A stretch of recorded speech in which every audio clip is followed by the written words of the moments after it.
예수님은 밀려난 것이 아니라 선택하신 겁니다. 여러분이 지금까지 들어온 성탄절 이야기, 그 중심에는 하나의 거대한 오해가 자리 잡고 있습니다. 여관에 방이 없어서 어쩔 수 없이 마구간에서 아기 예수님이 태어났다는 그 익숙한 이야기 말입니다. 하지만 성경 원문을 들여다보면, 그리고 당시 유대 사회의 문화를 이해하면 전혀 다른 그림이 보입니다. 하나님은 선택지가 없어서 마구간을 택하신 게 아닙니다. 오히려 그곳을 의도적으로, 신학적으로, 전략적으로 선택하셨습니다. 오늘 우리는 2000년 동안 잘못 이해되어 온 그 장면의 진실을 파헤쳐 보겠습니다. 누가복음 2장 7절, 여러분이 잘 아는 그 구절입니다. 처사들을 낳아 강보로 싸서 구유에 뉘었으니 이는 여관에 있을 곳이 없음이러라. 한글 성경으로 읽으면 정말 안타까운 장면입니다. 만삭의 몸으로 먼 길을 온 마리아와 요셉이 문을 두드렸지만 모든 여관이 만원이었고 결국 마구간 한 구석에서 출산할 수밖에 없었다는 이야기로 들립니다. 수많은 성탄절 설교와 찬송가가 이 비극적 이미지를 강조해 왔습니다. 차디찬 마구간에서 쫓겨난 아기 예수 받아주는 이 없어. 같은 표현들이 우리의 상상력을 지배했습니다. 하지만 여기에 첫 번째 결정적인 오해가 있습니다. 한글 성경에 번역된 여관이라는 단어, 이것이 문제의 시작입니다. 원문 헬라어를 보면 카탈루마라는 단어가 사용됩니다. 그런데 이 단어는 우리가 상상하는 상업적 숙박시설, 즉 여관을 의미하지 않습니다. 카탈루마는 게스트룸, 즉 손님방을 뜻하는 단어입니다. 누가복음 22장 11절을 보십시오. 예수님이 제자들에게 유월절 준비를 지시하시면서 주인에게 이르되, 선생님이 내게 하는 말씀이 내가 내 제자들과 함께 유월절을 먹을 객실이 어디 있느냐 하셨는데, 여기서 객실로 번역된 단어가 바로 동일한 카탈루마입니다. 만약 누가가 우리가 생각하는 상업적 여관을 표현하고 싶었다면 그는 다른 단어를 사용했을 겁니다. 헬라어에는 판도케이온이라는 명확한 단어가 있습니다. 누가복음 10장 34절, 선한 사마리아인의 비유에서 강도. 만난 사람을 데려간 곳이 바로 판도케이온, 즉 여관입니다. 누가는 이 두 단어를 구분해서 사용할 줄 아는 정교한 작가였습니다. 그가 2장 7절에서 카탈루마를 선택한 것은 우연이 아닙니다. 그렇다면 무엇을 의미하는 것일까요?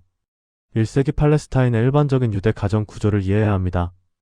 당시 평범한 유대인 가정의 집은 대체로 이런 형태였습니다. 한 건물 안에 두 개의 층이 있었습니다.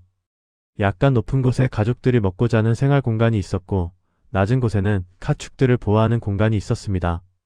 이것은 별도의 건물이 아니라 하나의 건물 안에서 단차를 이용해 구분된 공간이었습니다. 그리고 그 높은 생활 공간에 손님방, 즉 카탈루마가 있었습니다. 이것은 손님이 왔을 때 사용하는 공간으로 평소에는 비어있거나 가족들이 임시로 사용했습니다. 중요한 것은 이 카탈루마가 가족의 주거 공간과 연결되어 있었다는 점입니다. 만약 손님방이 이미 다른 손님으로 차 있다면 새로 온 손님은 가족 공간으로 들어와야 했습니다.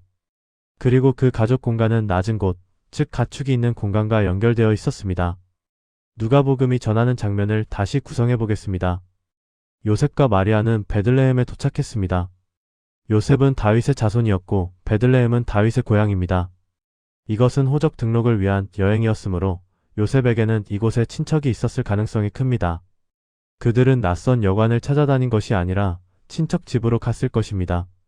이것이 당시 유대 문화에서 당연한 수순이었습니다. 그런데 그 집의 손님방은 이미 다른 친척들로 차 있었습니다. 호적 등록 기간이었으므로 많은 친척들이 고향을 찾았을 것입니다. 손님방에 공간이 없었다는 것은 그들이 거절당했다는 의미가 아닙니다. 오히려 그들은 환대받았습니다. 다만 손님방 대신 가족 공간, 즉 낮은 곳으로 안내되었을 뿐입니다. 그곳에는 구유가 있었습니다. 가축에게 먹이를 주는 그 구유에 갓 태어난 아기 예수님이 뉘어졌습니다. 이제 그림이 완전히 달라집니다.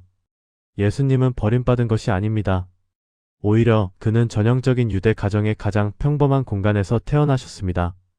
화려한 손님방이 아니라 가족들이 일상을 살아가는 바로 그 공간에서 말입니다. 가축의 체온이 느껴지는 낮은 곳, 생명이 숨쉬는 그곳에서 생명의 주인이 오셨습니다.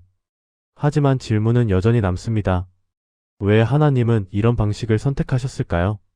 만약 원하셨다면 예수님은 예루살렘 성전에서 태어날 수도 있었습니다. 대제사장의 궁전에서 태어날 수도 있었고 로마 총독의 관저에서 태어날 수도 있었습니다.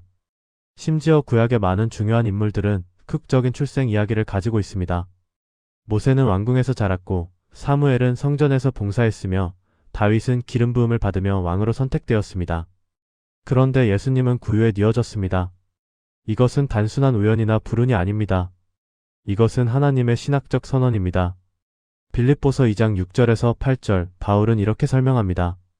그는 근본 하나님의 본체시나 하나님과 동등됨을 취할 것으로 여기지 아니하시고 오히려 자기를 비워 종의 형체를 가지사 사람들과 같이 되셨고 사람의 모양으로 나타나사 자기를 낮추시고 죽기까지 복종하셨으니 곧 십자가의 죽으심이라. 구유는 시작이었습니다. 자기를 비우심의 시작, 낮아지심의 시작, 섬김의 시작이었습니다. 예수님의 전생에는 이 구유의 논리로 관통됩니다. 그는 왕으로 오셨지만 왕관 대신 가시면류관을 쓰셨습니다. 그는 주인으로 오셨지만 제자들의 발을 씻기셨습니다. 그는 심판자로 오셨지만 죄인들과 함께 식사하셨습니다. 그리고 마침내 그는 생명의 주인이셨지만 십자가에서 죽으셨습니다. 구유에서 십자가까지 이것이 성육신의 궤적입니다. 그리고 이 궤적의 시작점을 하나님은 의도적으로 설정하셨습니다. 가장 낮은 곳에서 시작하셔서 더 낮은 곳으로 내려가셨습니다. 왜일까요? 이사야 57장 15절이 답을 줍니다. 지극히 높으시며 영원히 거하시며 거룩하다 이름하는 이가 이같이 말씀하시되 내가 높고 거룩한 곳에 있으며 또한 통회하고 마음이 겸손한 자와 함께 있나니 이는 겸손한 자의 영을 소생시키며 통회하는 자의 마음을 소생시키려 함이라. 하나님은 높은 곳에 계시지만 동시에 낮은 곳에도 계십니다. 아니 더 정확히 말하면 하나님은 낮은 자와 함께 하시기 위해 높은 곳을 버리지 않으시면서도 낮은 곳으로 오십니다. 이것이 성육신의 역설입니다. 무한하신 분이 유한한 육체를 입으셨고 영원하신 분이 시간 속으로 들어오셨으며 전능하신 분이 연약한 아기가 되셨습니다. 구유는 이 역설의 완벽한 상징입니다. 구유는 동물의 밥그릇입니다. 생명을 유지하기 위한 가장 기본적인 도구입니다. 그런데 그 구유에 생명의 떡이신 예수님이 뉘어졌습니다. 요한복음 6장 35절 예수님은 선언하십니다. 나는 생명의 떡이니 내게 오는 자는 결코 줄이지 아니할 터이요. 나를 믿는 자는 영원히 목마르지 아니하리라. 구유에 뉘인 아기는 결국 온 세상을 먹이실 생명의 양식이 되실 것이었습니다. 그리고 구유는 나무로 만들어졌습니다. 나무라는 소재도 의미심장합니다. 예수님은 목수의 아들로 자라셨습니다. 마가복음 6장 3절 이 사람이 마리아의 아들 목수가 아니냐라고 사람들이 말합니다. 예수님은 나무를 다루는 일을 하셨습니다. 그리고 마침내 나무로 만든 십자가에서 생을 마치셨습니다. 구유에서 십자가까지 나무가 그의 생애를 감쌌습니다. 더 깊이 들어가 보겠습니다. 구유가 있던 장소, 즉 가축이 머무는 공간을 생각해 봅시다. 유대인들에게 가축은 단순한 재산이 아니었습니다. 레위기의 정결법에 따르면 많은 동물들은 부정한 것으로 간주되었습니다. 특히 출산 후의 여성은 일정 기간 부정한 것으로 여겨졌습니다. 레위기 12장 2절부터 4절 여인이 임신하여 남자를 낳으면 그는 이래 동안 부정하리니 곧 월경할 때와 같이 부정할 것이며 8째 날에는 그 아기의 포피를 벗길 것이요. 그 여인은 오히려 33일을 지나야 사녀리 깨끗하리니 마리아는 출산 후 정결례를 행해야 했습니다. 누가복음 2장 22절에서 24절이 이것을 기록합니다. 모세의 법대로 정결례식의 날이 참에 아기를 데리고 예루살렘에 올라가니 이는 주의 율법에 쓴 바 첫 해에 처음 난 남자마다 주의 거룩한 자라 하리라 한 대로 아기를 주께 드리고 또 주의 율법에 말씀하신 대로 산비둘기 한 쌍이나 혹은 어린 집비둘기 둘로 제사하려 함이더라. 여기서 중요한 것은 마리아가 드린 제물입니다. 산비둘기나 어린 집비둘기는 가난한 자들이 드리는 제물이었습니다. 레위기 12장 8절 그의 힘이 어린 양에 미치지 못하거든 산비둘기 둘이나 집비둘기 새끼 둘을 가져다가 하나는 번제물로 하나는 속죄제물로 삼을 것이요 제사장은 그를 위하여 속죄할지니 그가 정결하리라. 요셉과 마리아는 어린 양을 바칠 경제적 여유가 없었습니다. 그들은 가난했습니다. 구유에서의 탄생은 단지 상징적 겸손이 아니었습니다. 그것은 실제적 가난이었습니다. 예수님은 정말로 가난한 가정에 태어나셨습니다. 고린도후서 8장 9절 바울의 증언입니다. 우리 주 예수 그리스도의 은혜를 너희가 알거니와 부요하신 이로써 너희를 위하여 가난하게 되심은 그의 가난함으로 말미암아 너희를 부요하게 하려 하심이라. 부요하신 이가 가난하게 되셨습니다. 이것은 단순한 수사가 아닙니다. 예수님은 목수의 집에서 자라셨습니다. 그는 노동자 계급에 속하셨습니다. 그는 학교에 다니지 못했습니다. 요한복음 7장 15절 유대인들이 놀랍게 여겨 이르되 이 사람은 배우지 아니하였거늘 어떻게 그를 아느냐 하니 예수님은 정규 랍비 교육을 받지 못한 분이었습니다. 그는 나사렛 출신이었습니다. 요한복음 1장 46절 나다나엘의 말입니다. 나사렛에서 무슨 선한 것이 날 수 있느냐? 구유는 이 모든 것의 시작점입니다. 하나님은 가장 낮은 곳을 선택하셨습니다. 가장 평범한 곳을, 가장 보잘것없는 곳을, 가장 주목받지 못하는 곳을 선택하셨습니다. 왜일까요? 마태복음 25장 40절 예수님의 말씀입니다. 내가 진실로 너희에게 이르노니 너희가 여기 내 형제 중에 지극히 작은 자 하나에게 한 것이 곧 내게 한 것이니라. 예수님은 지극히 작은 자들과 자신을 동일시하셨습니다. 그리고 그 동일시는 구유에서 시작되었습니다. 그는 왕으로 오셨지만 왕자처럼 태어나지 않으셨습니다. 그는 메시아로 오셨지만 영웅처럼 등장하지 않으셨습니다. 그는 하나님의 아들로 오셨지만 천사들의 환호 속에서가 아니라 가축들의 옹기 속에서 첫 숨을 쉬셨습니다. 여기서 우리는 목자들의 이야기를 빼놓을 수 없습니다. 누가복음 2장 8절부터 20절 천사가 먼저 찾아간 사람들은 목자들이었습니다. 그 지역의 목자들이 밤에 밖에서 자기 양 떼를 지키더니 주의 사자가 곁에 서고 주의 영광이 그들을 두루 비춤에 크게 무서워하는지라. 천사가 이르되 무서워하지 말라보라. 내가 온 백성에게 미칠 큰 기쁨의 좋은 소식을 너희에게 전하노라. 목자들은 당시 사회에서 멸시받는 계층이었습니다. 그들은 정결법을 지킬 수 없었습니다. 항상 들에서 양들과 함께 생활했기 때문에 회당에 정기적으로 참석할 수도 없었고 의식적 정결을 유지할 수도 없었습니다. 미시나 즉 유대 구전 율법은 목자들의 증언을 법정에서 받아들이지 않았습니다. 그들은 신뢰할 수 없는 사람들로 간주되었습니다. 그런데 하나님은 메시아 탄생의 첫 증인으로 바로 이 목자들을 선택하셨습니다. 천사들은 대제사장에게 나타나지 않았습니다. 사내들인 의원들에게 나타나지 않았습니다. 헤롯 왕에게 나타나지 않았습니다. 그들은 들에서 밤을 새우며 양을 지키는 이름 없는 목자들에게 나타났습니다. 오늘 다윗의 동네에 너희를 위하여 구주가 나셨으니 곧 그리스도 주시니라. 너희가 가서 강보에 쌓여 구유에 뉘어있는 아기를 버리니 이것이 너희에게 표적이니라. 표적은 구유였습니다. 왕을 찾으려면 궁전을 가야 하지만 이 왕은 구유에 있습니다. 제사장을 찾으려면 성전을 가야 하지만 이 제사장은 마구간에 있습니다. 예언자를 찾으려면 광야를 가야 하지만 이 예언자는 가축 옆에 누워 있습니다. 이것이 표적입니다. 이것이 하나님의 방식입니다. 목자들이 달려갔습니다. 그들은 그 표적을 찾았습니다. 빨리 가서 마리아와 요셉과 구유에 누인 아기를 찾아서 보고 천사가 자기들에게 이 아기에 대하여 말한 것을 전하니 듣는 자가 다 목자들이 그들에게 말한 것들을 놀랍게 여기되 마리아는 이 모든 말을 마음에 새기어 생각하니라. 그들은 첫 번째 복음 전도자가 되었습니다. 법정에서 증언할 자격도 없던 사람들이 메시아 탄생의 첫 증인이 되었습니다. 이것이 복음의 혁명성입니다. 하나님은 세상의 가치체계를 완전히 뒤집으십니다. 높은 자를 낮추시고 낮은 자를 높이십니다. 부한 자를 빈손으로 보내시고 줄인 자를 좋은 것으로 배불리십니다. 마리아의 창가 마니피카시 이것을 노래합니다. 누가복음 1장 46절부터 55절 마리아가 이르되 내 영혼이 주를 찬양하며 내 마음이 하나님 내 구주를 기뻐하였음은 그의 여종의 비천함을 돌보셨음이라 보라. 이제 후로는 만세에 나를 복이 있다. 일컬으리로다. 능하신 이가 큰일을 내게 행하셨으니 그 이름이 거룩하시며 긍휼하심이 두려워하는 자에게 대대로 이르는도다. 그의 팔로 힘을 보이사 마음의 생각이 교만한 자들을 흩으셨고 권세 있는 자를 그 위에서 내리치셨으며 비천한 자를 높이셨고 줄이는 자를 좋은 것으로 배불리셨으며 부자는 빈손으로 보내셨도다. 그 종 이스라엘을 도우사 긍휼히 여기시고 기억하시되 우리 조상에게 말씀하신 것과 같이 아브라함과 그 자손에게 영원히 하시리로다 하니라. 마리아는 이미 알고 있었습니다. 자신의 아들이 어떤 방식으로 오실 것인지를. 그는 권세 있는 자들을 위한 메시아가 아니라 비천한 자들을 높이실 메시아입니다. 그는 부자들을 위한 구주가 아니라 줄인 자들을 배불리실 구주입니다. 그리고 그 사역은 구유에서 시작되었습니다. 이제 우리는 동방박사들의 방문을 살펴봐야 합니다. 마태복음 2장은 전혀 다른 각도에서 예수님의 탄생을 조명합니다. 헤롯 왕 때에 예수께서 유대 베들레헴에서 나심의 동방으로부터 박사들이 예루살렘에 이르러 말하되 유대인의 왕으로 나신 이가 어디 계시냐. 우리가 동방에서 그의 별을 보고 그에게 경배하러 왔노라 하니 동방 박사들은 이방인이었습니다. 그들은 유대인이 아니었습니다. 아마도 페르시아나 바빌론 지역에서 온 천문학자들이었을 것입니다.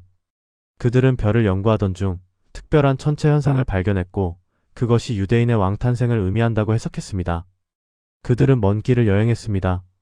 황금과 유향과 모략을 가지고 말입니다. 이것은 매우 놀라운 대조입니다. 유대인 목자들은 가까운 곳에서 왔지만 빈손으로 왔습니다. 이방인 박사들은 먼 곳에서 왔지만 귀한 선물을 가지고 왔습니다. 유대인들 중에서도 가장 낮은 자들이 먼저 왔고 이방인들 중에서도 가장 높은 자들이 나중에 왔습니다. 하지만 둘 다 동일한 곳으로 인도되었습니다. 마태복음 2장 11절 집에 들어가 아기와 그의 어머니 마리아가 함께 있는 것을 보고 엎드려 아기께 경배하고 보배압을 열어 황금과 유향과 모략을 예물로 드리니라. 여기서 주목할 점은 박사들이 도착했을 때는 이미 집이라고 표현된다는 것입니다. 누가복음의 구유 장면과는 시간차가 있었을 가능성이 큽니다. 예수님 가족은 이미 좀 더 안정된 거처로 옮겼을 수 있습니다. 하지만 그 집도 여전히 베들레헴의 평범한 집이었을 것입니다. 박사들은 궁전을 기대했지만 평범한 집을 발견했습니다. 그들은 왕관을 쓴 아기를 기대했지만 평범한 아기를 발견했습니다. 그런데 그들은 경배했습니다. 그들은 외적 환경이 아니라 내적 계시에 따라 반응했습니다. 그들은 구유가 문제가 아니라는 것을, 가난이 문제가 아니라는 것을, 낮은 환경이 문제가 아니라는 것을 알았습니다. 그들은 별의 인도를 받았고 그 별은 그들을 정확한 곳으로 이끌었습니다. 그리고 그들은 보배압을 열었습니다. 황금, 유향, 모략. 이 세 가지 선물은 예수님의 정체성을 예언합니다. 황금은 왕권을 상징합니다. 예수님은 왕으로 오셨습니다. 하지만 그의 왕국은 이 세상에 속하지 않았습니다. 요한복음 18장 36절 예수께서 대답하시되 내 나라는 이 세상에 속한 것이 아니니라. 만일 내 나라가 이 세상에 속한 것이었더라면 내 종들이 싸워 나로 유대인들에게 넘겨지지 않게 하였으리라. 이제 내 나라는 여기에 속한 것이 아니니라.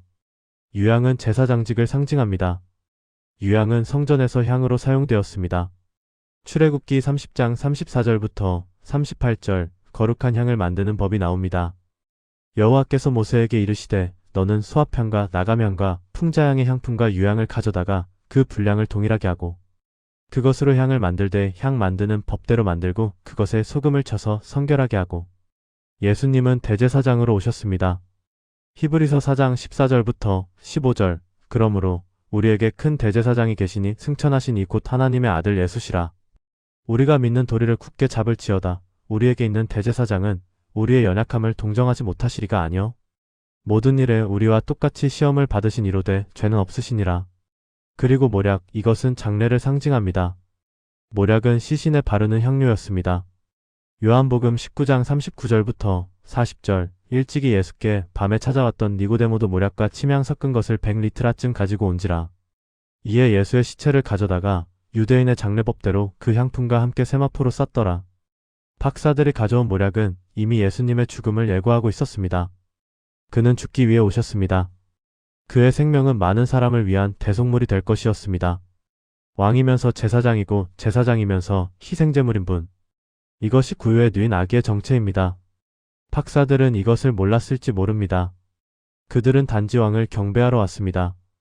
하지만 그들이 드린 선물은 하나님의 섭리 안에서 완전한 예언이 되었습니다. 그리고 헤롯의 반응을 봅시다. 마태복음 2장 3절 헤롯 왕가 온 예루살렘이 듣고 소동한지라. 헤롯은 두려워했습니다. 새로운 왕의 탄생 소식은 기존 왕에게 위협이었습니다. 그는 대제사장들과 서기관들을 모아 그리스도가 어디서 나겠는지 물었습니다. 그들은 대답했습니다.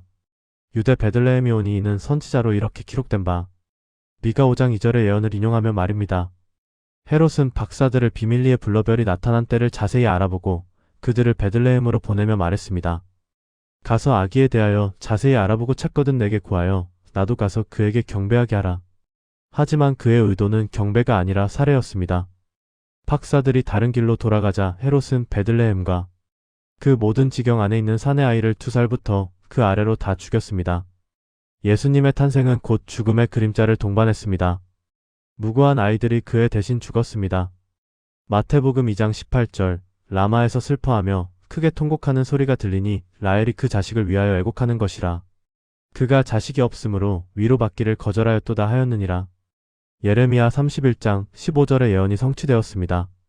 구유의 평화로운 장면 뒤에는 이미 십자가의 어두운 그림자가 드리워져 있었습니다. 요셉은 꿈의 경고를 받고 아기와 그의 어머니를 데리고 밤에 애굽으로 피난했습니다. 이집트, 이스라엘의 옛 노예의 땅으로 말입니다. 출애굽의 역사가 이제 역방향으로 진행됩니다.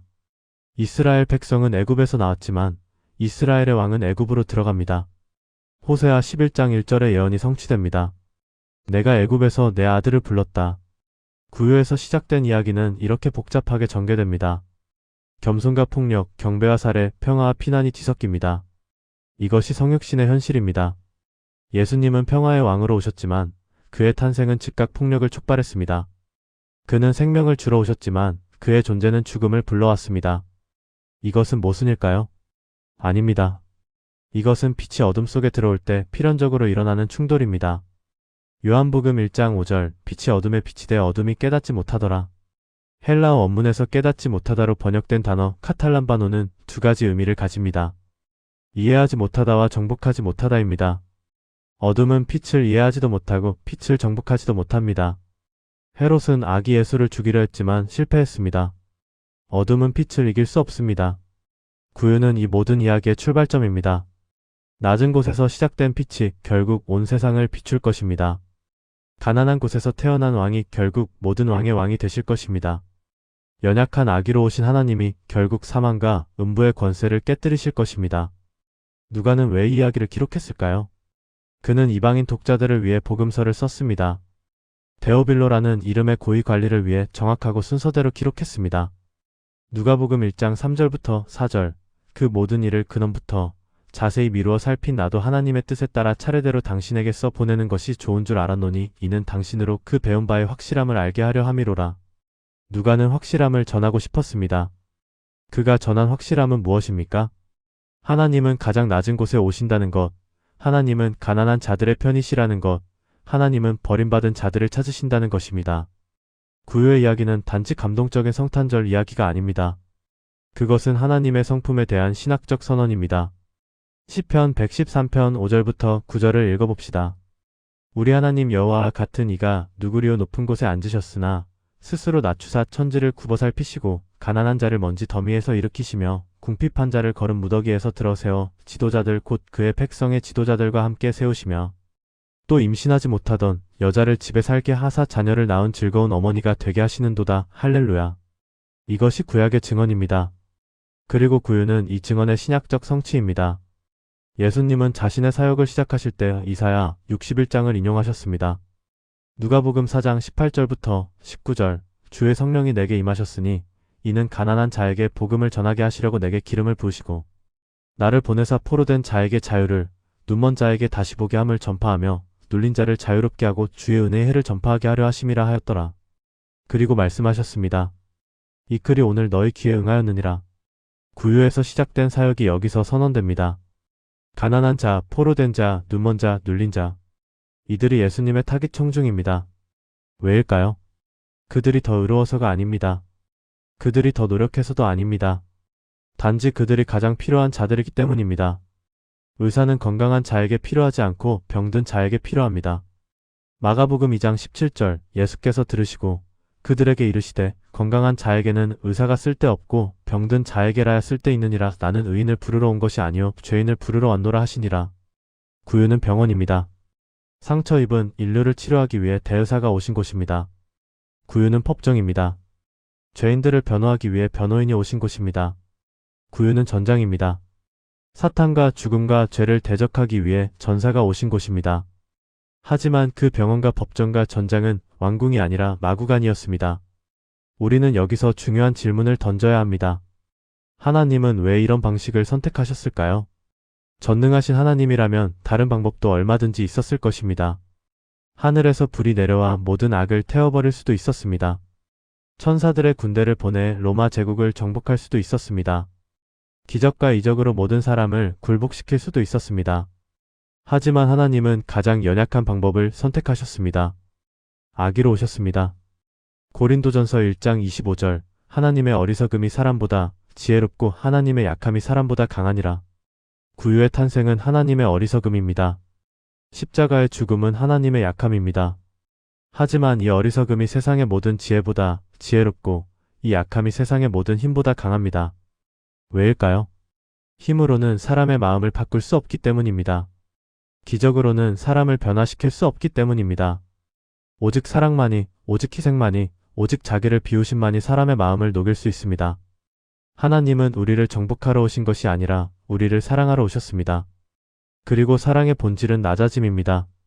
요한일서 4장 10절, 사랑은 여기 있으니 우리가 하나님을 사랑한 것이 아니요 하나님이 우리를 사랑하사 우리 죄를 속하기 위하여 화목 제물로 그 아들을 보내셨음이라. 하나님은 먼저 사랑하셨습니다. 우리가 사랑할 만해서가 아니라 우리가 필요해서가 아니라 단지 그것이 하나님의 본성이기 때문입니다. 그리고 그 사랑의 첫 표현이 구유였습니다. 구유는 십자가를 예고합니다.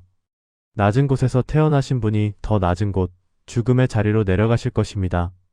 빌립보서 2장 8절, 사람의 모양으로 나타나사 자기를 낮추시고 죽기까지 복종하셨으니 곧 십자가에 죽으심이라. 구유에서 십자가까지 이것은 하향의 여정입니다. 끊임없는 내려감, 끊임없는 비워짐, 끊임없는 낮아짐의 여정입니다. 하지만 이야기는 거기서 끝나지 않습니다. 빌립보서 2장 9절부터 11절, 이러므로 하나님이 그를 지극히 높여 모든 이름 위에 뛰어난 이름을 주사 하늘에 있는 자들과 땅에 있는 자들과 땅 아래에 있는 자들로 모든 무릎을 예수의 이름에 꿇게 하시고 모든 입으로 예수 그리스도를 주라 시인하여 하나님 아버지께 영광을 돌리게 하셨느니라. 가장 낮은 자가 가장 높은 자가 되셨습니다. 구유에서 시작된 여정은 보좌에서 끝납니다. 섬김의 왕이 만왕의 왕이 되셨습니다. 죽임당한 어린 양이 찬양받으실 자격이 있는 유일한 분이 되셨습니다. 요한계시록 5장 12절, 큰 음성으로 이르되 죽임을 당하신 어린 양은 능력과 부와 지혜와 힘과 존귀와 영광과 찬송을 받으시기에 합당하도다 하더라. 이것이 구유의 신학입니다. 내려가는 자가 올라가고 낮아지는 자가 높아지며 죽는 자가 삽니다. 이것은 예수님만의 이야기가 아닙니다. 이것은 모든 그리스도인의 이야기입니다. 마태복음 16장 24절부터 25절, 이에 예수께서 제자들에게 이르시되 누구든지 나를 따라오려거든 자기를 부인하고 자기 십자가를 지고 나를 따를 것이니라. 누구든지 제 목숨을 구원하고자 하면 잃을 것이요 누구든지 나를 위하여 제 목숨을 잃으면 찾으리라. 구유는 우리에게 질문합니다. 당신은 어디에 있고 싶습니까? 높은 곳입니까? 낮은 곳입니까? 인정받는 곳입니까? 숨겨진 곳입니까? 섬김받는 자리입니까? 섬기는 자리입니까? 우리의 본능은 항상 위로 올라가려 합니다. 더 많이, 더 높이, 더 강하게. 하지만 예수님의 복음은 아래로 내려가라고 말합니다. 더 적게, 더 낮게, 더 약하게. 이것은 자학이 아닙니다. 이것은 자기 혐오가 아닙니다. 이것은 하나님의 방식을 따르는 것입니다. 요한복음 13장, 예수님은 제자들의 발을 씻기셨습니다. 선생이 제자들의 발을 씻는 것은 당시 문화에서 상상할 수 없는 일이었습니다. 그것은 종의 일이었습니다. 하지만 예수님은 그 일을 하셨습니다. 그리고 말씀하셨습니다. 내가 주와 또는 선생이 되어 너희 발을 씻었으니 너희도 서로 발을 씻어주는 것이 옳으니라. 내가 너희에게 행한 것 같이 너희도 행하게 하려 하여 본을 보였노라. 구유는 발 씻김으로 이어집니다. 낮은 탄생은 낮은 삶으로 이어집니다. 예수님은 평생 낮은 자리에 계셨습니다. 그는 부자들과 어울리기보다 세리와 죄인들과 식사하셨습니다. 그는 권력자들을 찾기보다 병자와 나병한 자를 만지셨습니다. 그는 명예를 구하기보다 침뱉음과 조롱을 받으셨습니다. 마태복음 8장 20절, 예수님의 말씀입니다. 여우도 굴이 있고 공중의 새도 거처가 있으되 인자는 머리 둘 곳이 없다 하시더라. 구유에서 태어나신 분은 평생 머리 둘 곳이 없으셨습니다. 그는 소유를 거부하셨습니다. 그는 안정을 포기하셨습니다. 그는 편안함을 멀리하셨습니다. 왜일까요? 그것이 복음의 길이기 때문입니다. 고린도후서 8장 9절을 다시 읽어봅시다. 우리 주 예수 그리스도의 은혜를 너희가 알거니와 부요하신 이로써 너희를 위하여 가난하게 되심은 그의 가난함으로 말미암아 너희를 부요하게 하려 하심이라. 이것이 복음의 교환입니다. 예수님의 가난이 우리의 부요가 되고 예수님의 낮아짐이 우리의 높아짐이 되고 예수님의 죽음이 우리의 생명이 됩니다. 구유는 이 교환의 시작점입니다. 하늘의 영광을 내려놓으시고 육체의 연약함을 입으셨습니다. 천사들의 찬양을 뒤로하시고 가축의 울음소리를 들으셨습니다. 보좌의 권세를 포기하시고 구유의 무력함을 받아들이셨습니다. 이 모든 것이 우리를 위함이었습니다. 이제 우리는 매년 성탄절을 맞이합니다. 트리를 세우고 선물을 교환하고 캐롤을 부릅니다. 이 모든 것이 나쁜 것은 아닙니다. 기쁨을 표현하는 것은 자연스러운 일입니다. 하지만 우리는 질문해야 합니다. 우리가 기념하는 것이 무엇인지를, 우리가 축하하는 것이 무엇인지를, 우리가 묵상해야 할 것이 무엇인지를. 성탄절은 편안한 축제가 아닙니다. 성탄절은 불편한 질문입니다. 하나님이 왜 구유를 선택하셨는지, 왜 가난을 선택하셨는지, 왜 낮음을 선택하셨는지를 묻는 질문입니다. 그리고 그 질문은 우리 자신을 향합니다. 우리는 어디에 있습니까? 우리는 무엇을 추구합니까? 우리는 누구를 섬깁니까? 누가복음 2장 14절 천사들의 찬양입니다. 지극히 높은 곳에서는 하나님께 영광이요, 땅에서는 하나님이 기뻐하신 사람들 중에 평화로다. 하나님이 기뻐하시는 사람은 누구입니까? 구유의 예수님을 영접하는 사람입니다. 낮아지신 하나님을 받아들이는 사람입니다. 겸손의 복음을 살아가는 사람입니다. 구유는 여전히 우리에게 말합니다. 하나님은 높은 곳에만 계시지 않습니다. 하나님은 낮은 곳에도 계십니다. 아니, 더 정확히 말하면 하나님은 특별히 낮은 곳에 계십니다. 시편 34편 18절 여호와는 마음이 상한 자를 가까이 하시고 충심으로 통회하는 자를 구원하시는도다. 하나님은 마음이 상한 자를 가까이 하십니다. 하나님은 부서진 자를 찾으십니다. 하나님은 낮아진 자와 함께 하십니다. 그래서 구유는 희망입니다. 당신이 지금 어디에 있든, 당신이 얼마나 낮은 곳에 있든, 당신이 얼마나 연약하든 하나님은 그곳에 오실 수 있습니다. 아니, 하나님은 이미 그곳에 계십니다. 구유에 오신 하나님은 당신의 구유에도 오실 것입니다. 당신의 가난에, 당신의 고통에, 당신의 절망에 하나님은 함께 하십니다. 동시에 구유는 도전입니다. 당신이 높은 곳에 있다면 내려올 준비가 되어 있습니까? 당신이 많이 가졌다면 나눌 준비가 되어 있습니까? 당신이 섬김 받는다면 섬길 준비가 되어 있습니까? 구유에 오신 하나님은 우리에게도 구유로 가라고 부르십니다. 야고보서 4장 10절 주 앞에서 낮추라. 그리하면 주께서 너희를 높이시리라. 이것이 구유의 약속입니다. 스스로 낮추는 자를 하나님이 높이십니다. 스스로 비우는 자를 하나님이 채우십니다. 스스로 죽는 자를 하나님이 살리십니다. 2000년 전 그 밤 베들레헴의 작은 마구간에서 우주의 창조주가 숨을 쉬기 시작하셨습니다. 별들을 만드신 손이 연약한 아기 손이 되었습니다. 천지를 말씀으로 지으신 입이 젖을 찾는 입이 되었습니다. 전능하신 하나님이 전적으로 의존적인 아기가 되셨습니다. 이것은 미친 이야기입니다. 이것은 말이 안 되는 이야기입니다. 이것은 인간의 이성으로는 이해할 수 없는 이야기입니다. 하지만 이것이 복음입니다. 이것이 기독교의 핵심입니다. 이것이 우리의 믿음입니다. 하나님은 구유에 오셨습니다. 방이 없어서가 아니라, 선택지가 없어서가 아니라 그것이 바로 하나님의 방식이기 때문입니다. 그리고 그 구유에서 시작된 이야기는 아직 끝나지 않았습니다.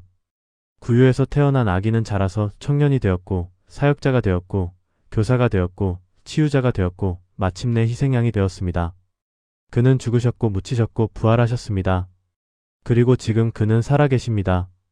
하늘 보좌에 앉아 계시면서도 동시에 우리와 함께 계십니다. 마태복음 28장 20절 예수님의 마지막 약속입니다. 볼지어다 내가 세상 끝날까지 너희와 항상 함께 있으리라. 구유에 오신 하나님은 여전히 우리와 함께 계십니다.